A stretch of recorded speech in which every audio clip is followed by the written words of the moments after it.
rolling, yeah. I am rolling, yeah. Right, what's up guys, and welcome to episode 2 of the Natty season. Obviously me and Josh are just under 15 weeks out now, and in this video we're essentially going to take you through the full back session, but first we're going to go back and show you what we do prior to the gym to obviously start our days. Yeah, so take it away, past Josh. Wow, thanks Josh and Jake. Let's have a look at my morning routine. So first thing in the morning I wake up at about 5:30 AM. I wake up, weigh in, and then brush my teeth, you know, do the usual. Then it's coffee.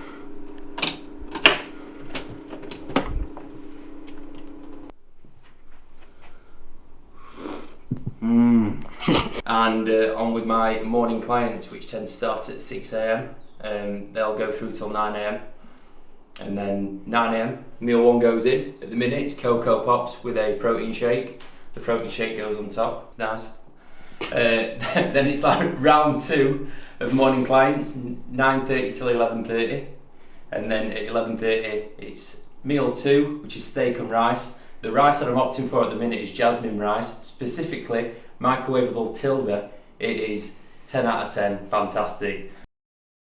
And then after that, head down to Ultra and we train. Go away. Right, what's going on guys, so I'm going to take you through my morning routine. So I'm generally, not a morning person. I don't get up particularly early. I'm not the sort of person that's going to get up at like 5 o'clock. I used to in the past when I had to, when I was working, when I was at university, and prepping and stuff then. However now, I don't get up at that time. I usually get up around kind of like 7, 8, 9 o'clock, depending on when I go to bed, depending on what work I've done the night before. So I get up like 7, 8, 9 o'clock, and then my morning will start with me getting up and eating my breakfast, which currently is some toast, it is some yogurt and a bit of dark chocolate. So we've got a nice mix of carbs, fats and proteins, and then obviously following that I will always check my emails, check my messages from clients and get back to those, and then I'll either crack on with some work or go out for a walk, depending on the weather and depending on kind of how I feel on the given day. I'll always get my steps in at some point, but sometimes I'll kind of do that in the evening, and I'll swap my work and my kind of steps and that around based on what I'm doing during the day. So this is movement 1. I'm not sure if you can tell, but it's really quiet at the gym. I think there's no power at this moment in time. So yeah, you see loads of grunting and loads of slamming of weights. Great vibes.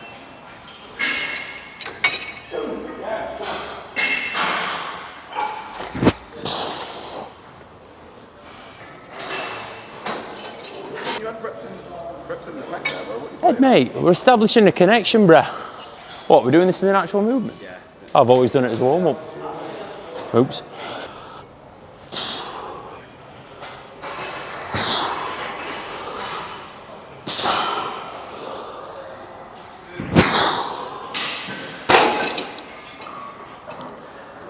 It's the secret to a big bike. Reps in reserve. Every time.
Explain that hypothesis. What, of rest in between sets? Because I'm fucked. Because I'm fucked already, that's why. 15 weeks out, mate. Not doing cardio yet, leave me alone. Things are getting hard. So Jake, do you want to just explain why you're out of breath already? No, Ed, no I don't. But now the reason why is just because obviously we're doing a single arm movement. So if you just do one arm and then go straight into the other arm, the second kind of set of doing it single armed is always going to be worse essentially, because you're not going to have as much energy, you're not going to have as much effort. You go into that set already a little bit fatigued. So if you have a little bit of a rest in between, nothing major, but just like 30 seconds, you can kind of go into that set fresh.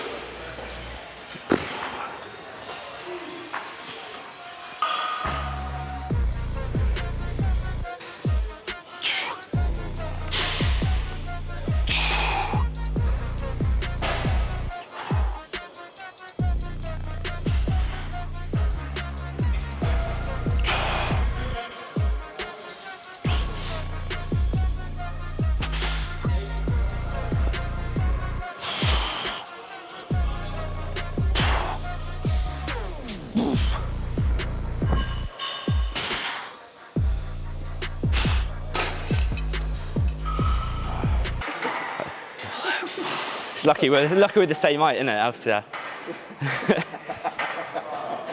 Right, so we're just gonna quickly go over why we're using straps for some of the sets that you'll see. Generally don't use them for warm-up sets, but we'll use them for the working sets, just because when we're training back, we are just training back. We're not trying to grow our forearms, which is what's gonna happen if you're, using like no straps. You're essentially gonna fatigue a lot of the time due to your forearms, not due to your lats. So that is hence why we use straps for the working sets on most of our back exercises. Ready for pads?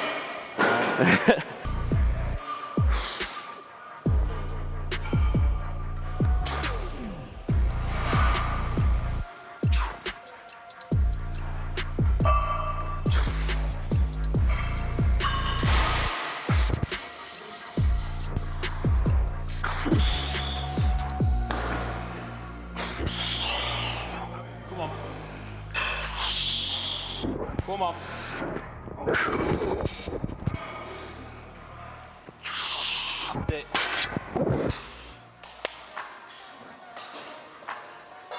Lightweight, baby.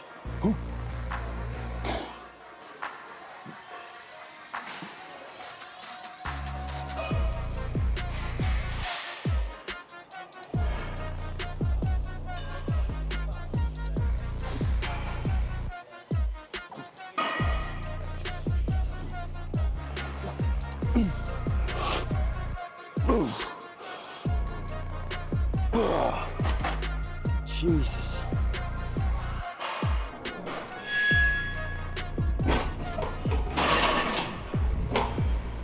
Like Josh was saying, we don't logbook, and I don't write down all of the sets, all of the numbers, all the reps and things like that. Like personally, like my view on that is that it's all well and good for some people, but like for me it takes attention away from the training. So I can barely breathe between sets and count the reps that I'm doing during that set, let alone just like logbook. So I don't logbook. We do have a structured program, so everything that we do is like fully structured. Like we have a program in place. It's just not that we have it in front of us. We know what it is. We care about training enough to like know our session off by heart. We've been doing it for a long time. So essentially, when we go into the gym, like we know exactly what we're doing. If Josh forgets, I know. If I come forget, Josh knows. So it's like we know what we're doing. We know the exercise that we're doing. We know the order we're doing it in. When it comes to like the weight for the exercises, like we both know what we lifted last time, and then we will go on that weight and obviously essentially lift as many reps as we can for those given sets. Like not every session is going to be perfect. Sometimes your form and your execution is going to improve, so therefore the amount of reps you do may decrease as a result, but that is part of progression. It's not all about like reps and how much weight you're lifting. A lot of the progress comes in like how you're actually performing.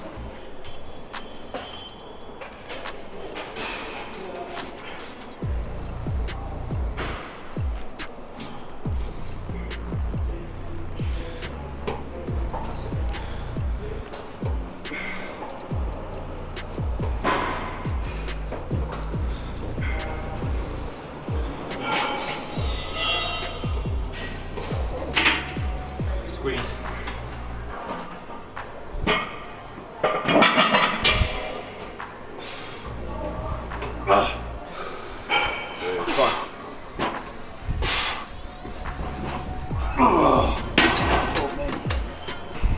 to the 3 exercises going so far, they're all basically focusing on, the first 2 focusing on the lat, and it's like short range. So as you progress through the training, as you get like more of a pump, as more of lactic acid builds up, as you get weaker, the muscle is generally gonna, you're gonna get weaker in that short range when the muscle's contracted first. So that's why, for the best part of our sessions, they will begin with working the muscle that we're training in its short range. So obviously, the single arm, kind of row was obviously challenging the lat in its short range, and then obviously cool down doing the same but at a different angle, and then obviously with this more so on the traps and getting those traps kind of fatigued in the short range, and then obviously after we'll go on to like the bigger compound lifts, which are generally going to be more challenging in that eccentric, and more challenging when the the lats and the traps are lengthened.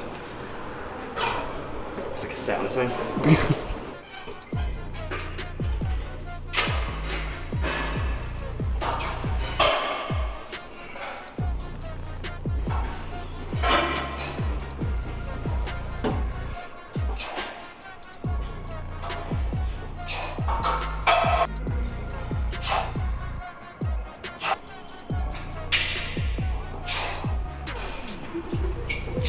You got more, come on.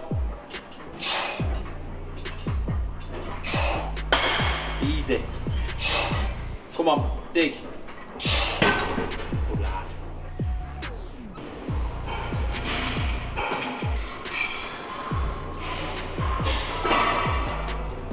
3, 2, 1, let's go.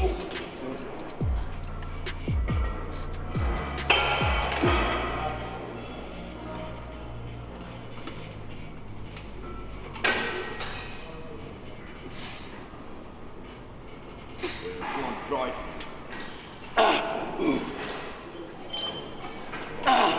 One more, let's go. Breathe. So, it's my toe socks. If you don't get Vibrams, you get toe socks. You get one or the other. Jake has both. Yeah. Jake's not wearing Vibrams, he's just got the socks on. Come on.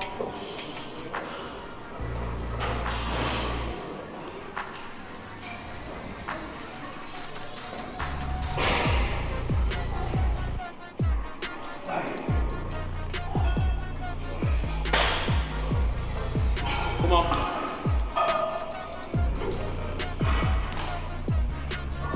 Come on, keep going. Brilliant.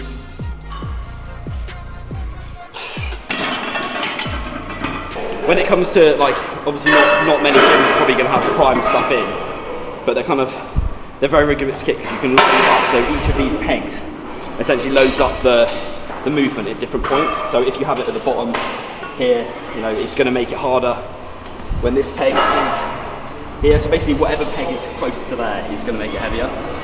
If you want to load it up so it's in its shortened range, obviously you can load up the bottom peg. Generally speaking, you want to have most of it on the middle, and then kind of work around that. So for example, the first set we'll usually load it up in the bottom. So obviously, trying to work that short range a little bit more, and then in the second set we'll generally move it to the top, so we can work that length range a little bit more. But that pretty much sums up.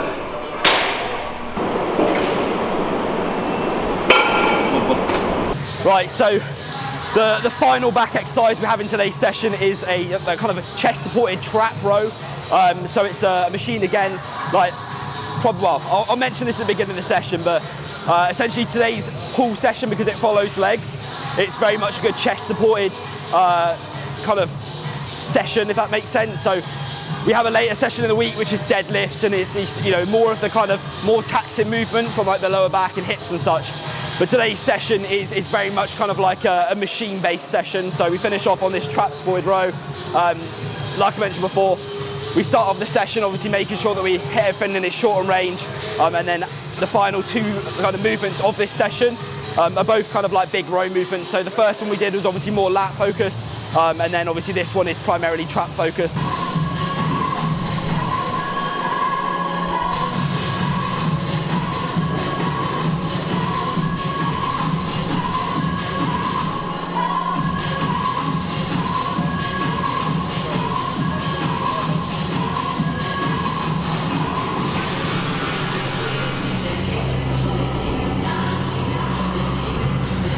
on.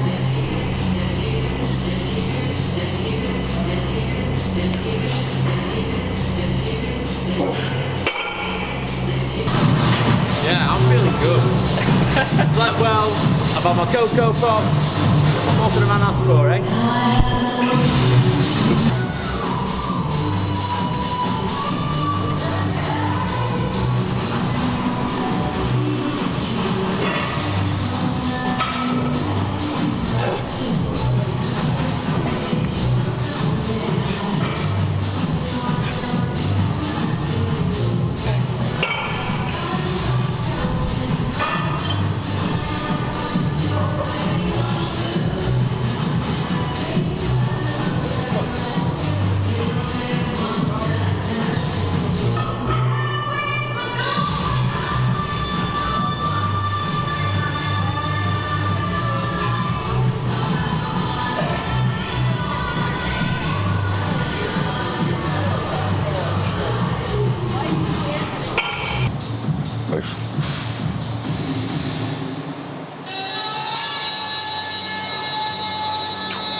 No.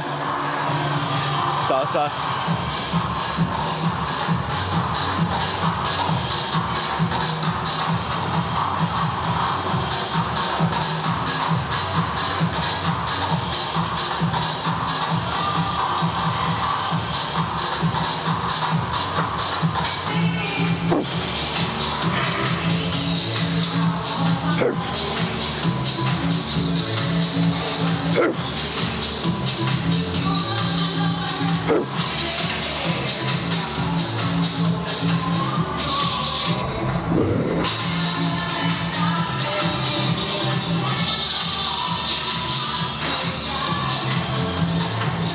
We finish off our back session today with a little bit of biceps. It is literally just to get some blood flow into the arms. We have a proper arm day, like a full arm session later on in the week. But obviously it's nice to get a little bit more frequency in there. We do hit biceps pretty hard anyway with all the rowing we do today, so you're never going to be able to train biceps properly at the end of a big like rowing session or a big back session. So we simply kind of do two or three exercises. The sets that we do are kind of to failure, but obviously, like I said, you're never going to be able to go to like true failure at the end of a back session doing some bicep work. So we kind of get a good pump, get a good bit of blood flow, and yeah, anything to add? No, nothing to add. I think like we do slightly different stuff as well. Like we've mentioned in previous videos, like we don't always do exactly the same exercises. So like, I think you did some like cable curls today. I did some easy bar curls. So sometimes we'll switch it up. Obviously, you know, both prefer slightly different exercises, but at the end of the day, like they all get the the job done. Yeah, it's just preferences in it. I think it's the thing. It's like you've got to be quite individual with what you do, and that's why like a training program, like even especially if you're like training with someone else, like you can't just like mimic what they do. So it's like all the way through this, like, you know, if for example I stall on a movement and Josh doesn't, like Josh will continue doing the exercises and I'll swap it out, vice versa. So, you know, we are our like own person. We don't just train together and copy each other, which is obviously what a lot of people do. Thank you guys for watching once again. Oh, you just said fuck you guys. Thank you very much for watching. Appreciate obviously all the people that are taking their time to watch the videos and follow us on our prep journeys. Make sure that you drop a like. Obviously any questions or anything like that, feel free to drop it down in the comments. We've also got a, should we mention it? We've got like a kind of like a group chat coming for those who want to join it, where we'll be giving away like free programs and stuff like that. So obviously excited to announce that in the next video, which will obviously be legs. But until then, obviously, yeah. Thank you. See you next time.